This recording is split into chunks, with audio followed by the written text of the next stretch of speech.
Hello, my name is Dennis Cooley, and I'm going to read some poems from a book called The Bestiary, which came out a few years ago.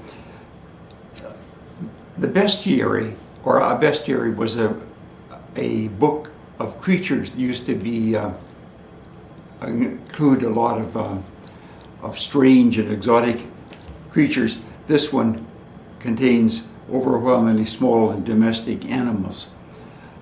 The first one I'm going to read is a poem called Hetty.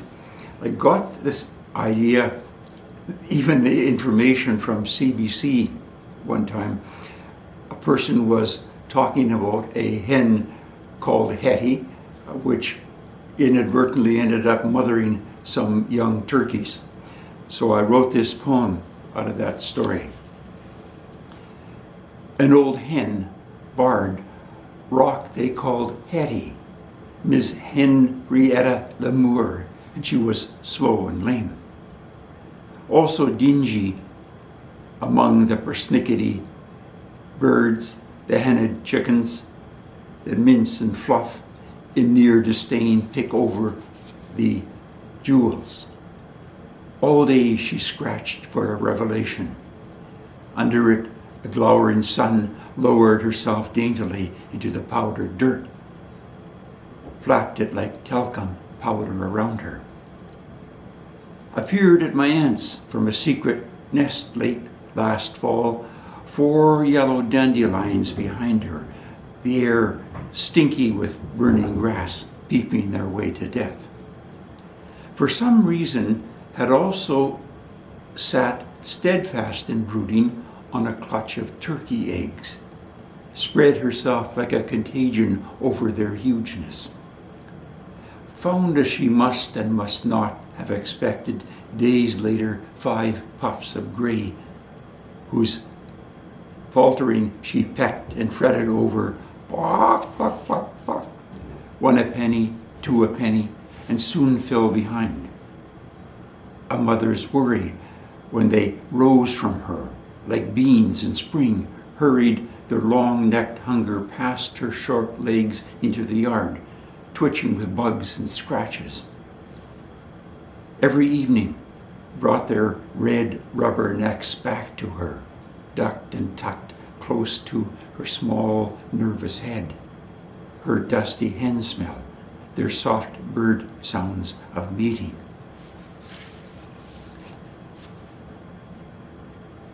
And another poem about this one about a groundhog. At our place in Winnipeg, there appeared one summer a groundhog who simply moved into the yard and who hung around there, sun-bathed himself, was quite oblivious to people around him. But our neighbor caught sight of the groundhog and was worried that it was undermining his house. So here's the poem. Groundhog.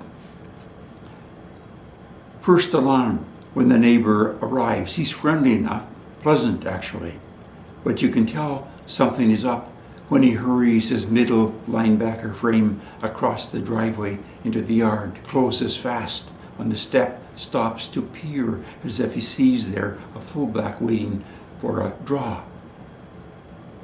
Turns out he has cornered our friendly groundhog, who has borrowed a home under the step, and having struggled off his shadow, ambles the yard, hangs around to watch our daughters come and go. Greets me when over the stones I arrive. Chunky creature ready to sprawl splat on his stomach for ceremony of sun and the love of company. Sheer pleasure in a corner of summer, just past the wild allium that smells sharply of onion. When the mail carrier arrives to find them splayed on the step. Neighbor alarmed that the fat little guy would tunnel like a sapper under his house, blow it possibly in one monstrous explosion, or, more likely, drag it slowly into the clay that clogs the bottom of Lake Agassiz. Middle-aged linebacker, instincts intact, scourge now of a fat little guy who wants only to lie in the sun.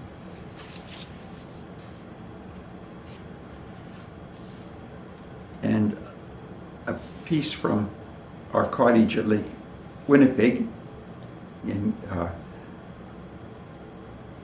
one summer. Littoral June. The yard glows marmalade. Birds work the edges like watchful nurses. Robins, blackbirds, grackles circle. Ch, ch, ch. The sprinkler, a bright mandala, loudly counsels discretion. Despite which, robins with rusted breasts wait, and baby jays drink but do not douse their stubby blue flames. And grackles, cuffs pulled to their knees, arrive like angry clerics. Water, plip, plip, plip, brings them. They lunge open-faced, gulp the wet worms the red-headed woodpecker shares.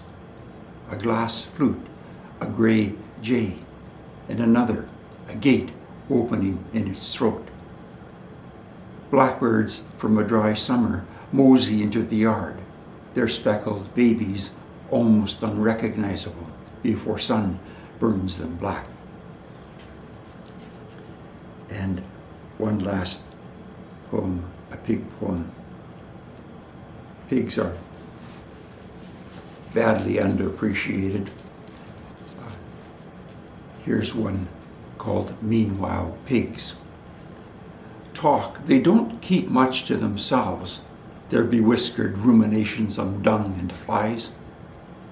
Cherish the close and convivial inquiries. Join in their songs of chop and dandelions. Daily probe the state of turnips. Consider with gravitas the bulge of cabbage. Old geezers on the porch, sizing up the neighbors. Though genial in patience, the pigs rave and swear. Rains will wash over, just you wait and see. The sun will surely hit in a splot, sweeter than a slop pail full of rotten potatoes. Also, and not to be pooh-poohed, the flies will arrive in strange sizzle, a hard lacquer in their gaze. The pigs will grow miscreant, tail twistingly giddy with all the guzzling and slurping, crazed with the delicacies, sucking them down, blue flies shiny as candies.